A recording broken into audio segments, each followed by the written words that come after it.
wait is still on more than 24 hours after it promised to release the results of the general election. The Electoral Commission of Ghana is finally giving a feel of what the results look like. Results of 7 of the 16 regions in Ghana have been revealed by the Commission. 9 more are expected to trickle in anytime soon. The tension in the country is palpable, with incumbent Nana Akufo-Addo leading at the moment. The president of the country has been able to secure key regions and has won the swing votes. It is not over until it is finally over, the ruling party says, as it calls for calm amid some opposition games. The opposition has also stayed bullish as more results are expected to be announced. Ghana's democratic future has seized the attention of the continent, and rightly so. Welcome to VSA. I'm Sulaiman, Aledeh.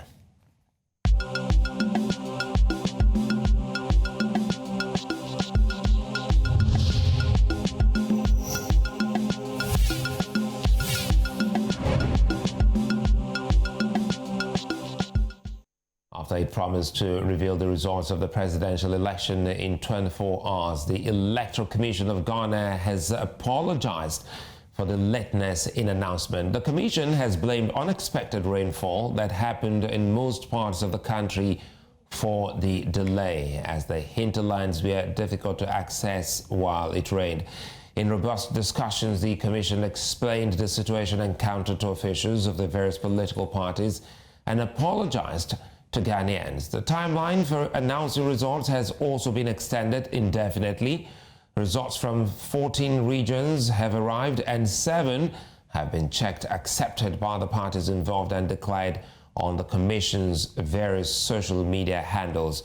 Going by feelers from Ghana, Akufo-Addo looks to have won more than 50% of total votes, but confirmation by the Electoral Commission is being awaited. Joining me now is Ameyaw Debrah, a journalist from Ghana, to look at this election. Good to see you again, Ameyaw. Thank you for joining me. It's good to be back. Well, tell us what exactly is happening at the moment. The Electoral Commission of Ghana has done some good job in delivering democracy to the people. What is the major difference, the key change they've made from previous years? So, a lot of, I think one major thing would be the new register that we decided to create this year. And of course, also in the electoral process itself, there's one key sort of upgrade in terms of how things are running compared to the previous edition, which is now after the coalition happens, they move from the constituency level to the regional level before further certification is done on the regional level and then to the national level. So the inclusion of the regional offices where further certification for everything within the constituencies happen is one key difference in terms of how things have gone in the past. And also, of course, the Commission announcing boldly this year that they will try to announce the results in a record time of 24 hours after elections. You know, Nana Akufo-Addo is leading. According to some sources, does it imply has done better in the last 4 years than Mahama did during his tenure? Yes, it's been a very tight call. From the figures that have come in so far, some TV stations have done their final projections, and I think now more certified results are coming in from the EC, so people can have a fair sense where it's going. I think currently, from the last count I saw, there's a difference of about 400,000 between the president and the former president. Many people say it's shocking because, again, they were expecting Mahama to have gained less because the last election saw a difference of over 1 million. And so for him to have narrowed that gap to just a little around 400,000, it's very impressive, even if he should lose. So this is some of the things that people are saying in terms of analyzing this year's election so far. Well, if you look at the time now at this moment, collation is still ongoing at the National Collation Center. And of course, the Electoral Commission in your country is putting the blame on the weather condition that has hampered a movement to the collation center.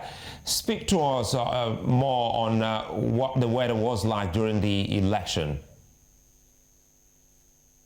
Yeah, so the elections were very peaceful generally, and there were few incidents across board. Some areas had elections starting quite late because the equipment and everything else arrived late.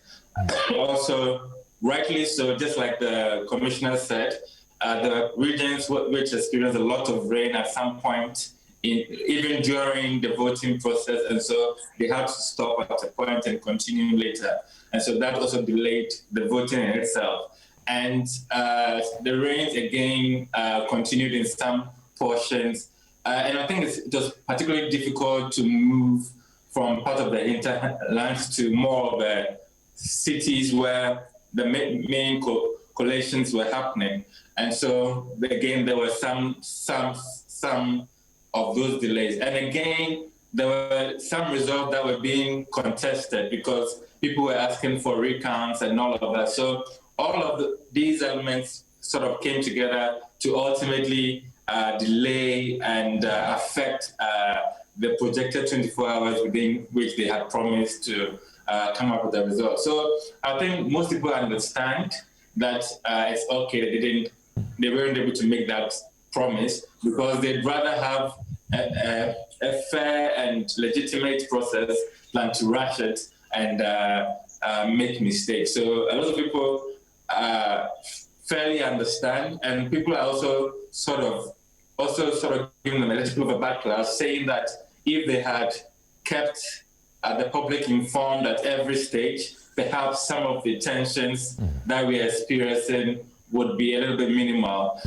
So it's a lot of mixed feelings around how the EC has conducted the elections. Allow me to bring in Michael Nkeita now, who is a political analyst also in Ghana. Michael, good to have you join me on VSA here. Quickly here, Michael, a whole lot is being expected from the Electoral Commission of Ghana. Take us through some of those outcomes as the number starts, coming in, especially with a particular independent candidate who's been successful in this election.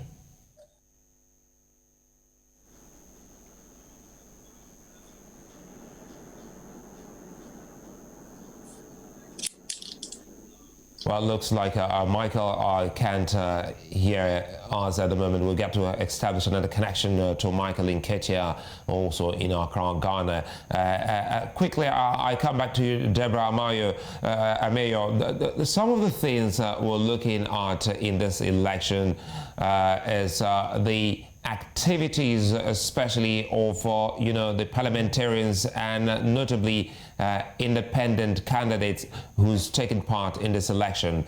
Collation of some of these regional results are still ongoing, and we expect that the results of Central Ahafo, Northeast, Upper West, Volta, Bono and Oti regions that have been announced will give a sense of direction of where this just might be headed. Debrah. Yes, and even I believe a few more of the other regions have come in addition to the initial four that were sort of announced in the morning, if I'm not mistaken. So some regions like Ashanti have all sort of coming, and so we are still getting better senses of how things are going. And I think the biggest issue now is the Mahama and the NDC claiming strongly that they have won particularly majority in parliament, and they're emphatic that they've won 140 seats, and they are quite entrenched in that position, and they've held lots of press engagements to sort of defend that. And even the former president himself last night came out and very strongly repeated that same sentiment, and even asked his supporters to go into the street and jubilate. So there's a lot of tension at the moment. And while we are waiting for the declaration to happen, there's also that tension. We see supporters of the NDC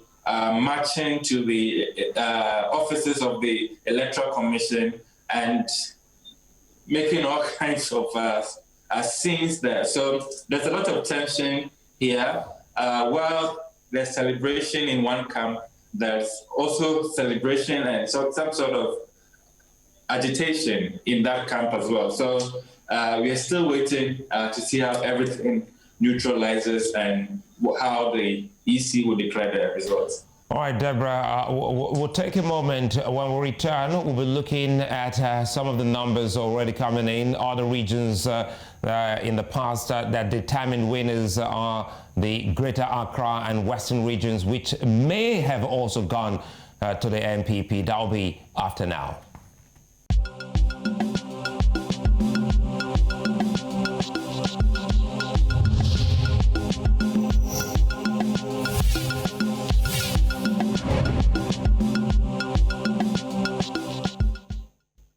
Watching Village Square Africa here on News Central, now looking at the Ghana election. In the parliamentary elections, the NDC is said to have increased its seat in the parliament with 20 more additional seats to 136. So the coming hours are very important as Ghanaians look to see where their future lies. Still with me is Debrah Ameyaw, who's a journalist in Accra, Ghana, and Nkeita, a political analyst, has just joined us again. Michael, good to have you join us again, and I hope you can hear me this time, Michael.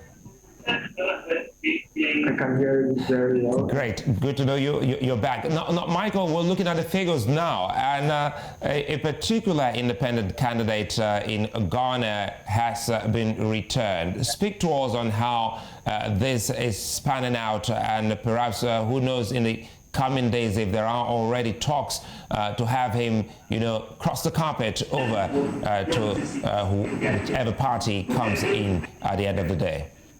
Well, Ghana, just like the United States of America, is dominated by two major political parties, the ruling New Patriotic Party and the National Democratic Congress. And it's quite very difficult for an independent parliamentary candidate to win in any constituency in Ghana. However, the scenario of this candidate, Honorable Asiama, is quite different. Actually, he is a member, or he was a member of the ruling New Patriotic Party, and was a sitting member of parliament for the Ghana constituency in the Ashanti region, which is the stronghold of the ruling party.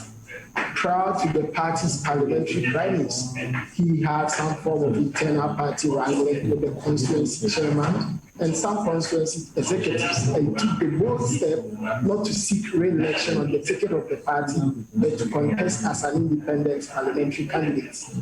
The party, upon realizing the threat he posed to their electoral fortunes, wrote to the Speaker of Ghana's Parliament and disowned him as a member of their party, based on which they sought or called on the Speaker of Parliament to declare his seat as null and void.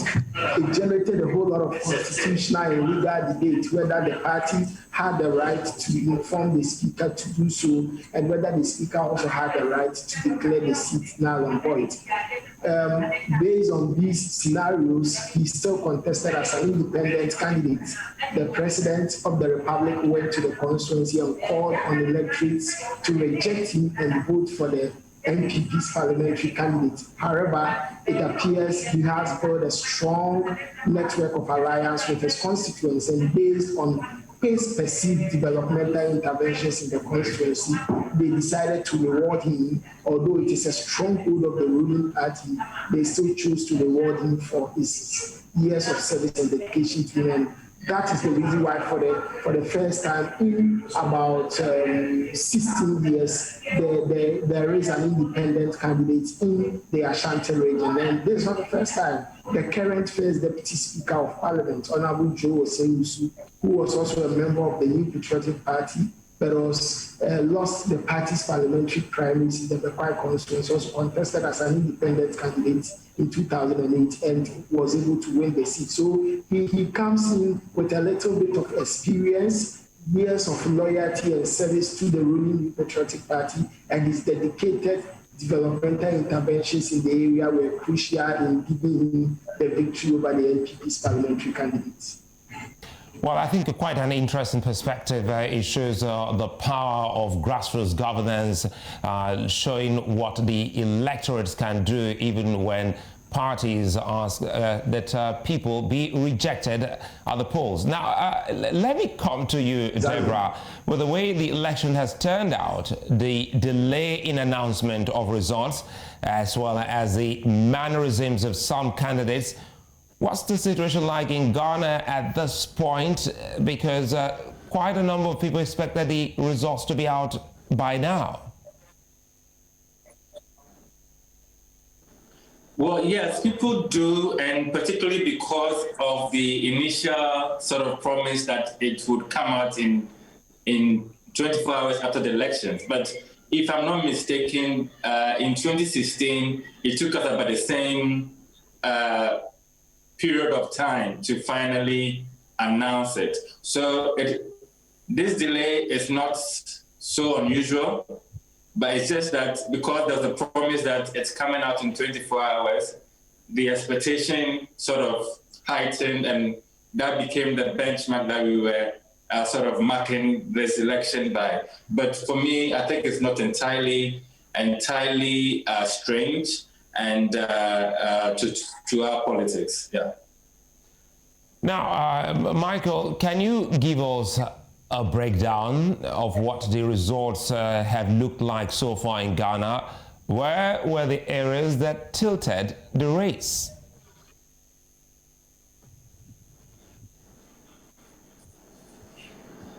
Called swing regions, and these regions determine the outcome of presidential elections in Ghana. Traditionally, the ruling New Patriotic Party has two major regions. It calls the stronghold. These are the Eastern region and the Almighty Ashanti region. And then the opposition National Democratic Congress has consistently won the Water region, the northern region, Upper East, Upper West, and then as well as the Water region. So these four swing regions, they constitute the Central, the Greater Accra, Bono Ahafo, and the Western region. Any political party that wins presidential elections in Ghana since 1992 must win these regions. Other than that, you can't gain a majority, the 50+1 majority needed for victory. However, something interesting is happening this year, which perhaps accounts for the tight race we are experiencing. For the first time, the NPP has lost the capital region, which is the Greater Accra region. The ruling party it's not likely from the projected results, the ruling party has lost it by some 70,000 votes. However, the ruling party has won in the Central region, the Bono Ahafo region, and also the Western region.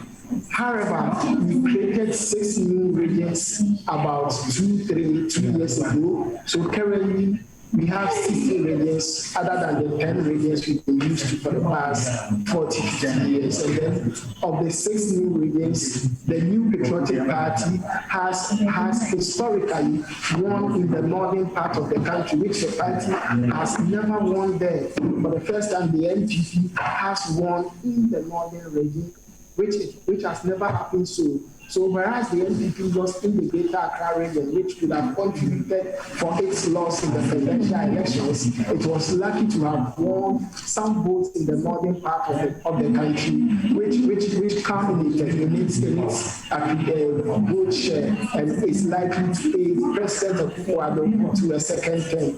From the results that have been presented by the various media outlets, it is increasingly clear that President Akufo-Addo may end up with 51.24 or 51.34 or maximum at most 51.40 of valid votes, as far as the opposition leader, former President John Dramani Mahama, is also projected to secure 77.4 of valid vote cast. Interestingly, an independent president, not an independent presidential candidate, but a new presidential candidate who just formed his political party about a year ago. He is a man of God. He is a pastor of a church who must be the stronghold of the ruling government. And surprisingly, he has been able to garner enough votes to emerge as the third force in Ghana's politics. And it has quite surprised the Ghanaian populace that a pastor who just formed a political party less than a year or two has been able to amass such number of votes when traditional parties like the CPP, which is the party of the country's founding president, Dr. Kwame Nkrumah, and the great Pan-African leader, when the People's National Convention, the party of former President Dr. Sulaiman, and other political parties could not even amass such number of votes. There has been a new kid on the block who is emerging as the third force in Ghanaian politics now. So these are some of the interesting dynamics that we are likely to have. And then and again, for the first time in the country's democratic history, we are having a very narrow contest in parliament, or narrow lead. The ruling government or the ruling party, New Patriotic Party, is projected to secure 138 seats in parliament, while the opposition National Democratic Congress is also projected to secure 136 seats in parliament, and then there's one for the independent parliamentary candidate. I think at this point, before we go, let me quickly bring Debrah Ameyaw here. Debrah, what's your biggest take as a journalist from the totality of this election that you have also been covering? I think for me, in terms of how the actual voting took place, I was very impressed. It was with less incidents than the previous ones, and for me, it was particularly unique for me. And I was also watching out to see how the newly created regions will play out in the grand scheme of things, how to now impact how people voted and how the results came out. So it made this election a first on a number of levels. And so these were the things that I'm looking out for. And I think ever since I followed the elections, this is the closest call in terms of the parliamentary. Certainly, it's quite an interesting one for a journalist at any time to cover big elections like this. I'd like to say many thanks for being such nice company today, Debrah Ameyaw, journalist, and of course Michael Nkeita, political analyst, both speaking to us this evening from Accra, Ghana. Well, it's a fact to finish in Ghana, and citizens can only hope to wait to see if this wait is worth the while. Gentlemen, thank you once again. Many thanks for joining me. Don't forget to watch the program live, newscentraltv.africa, and of course on YouTube at youtube.com/newscentraltv. And Sulaiman, see you again.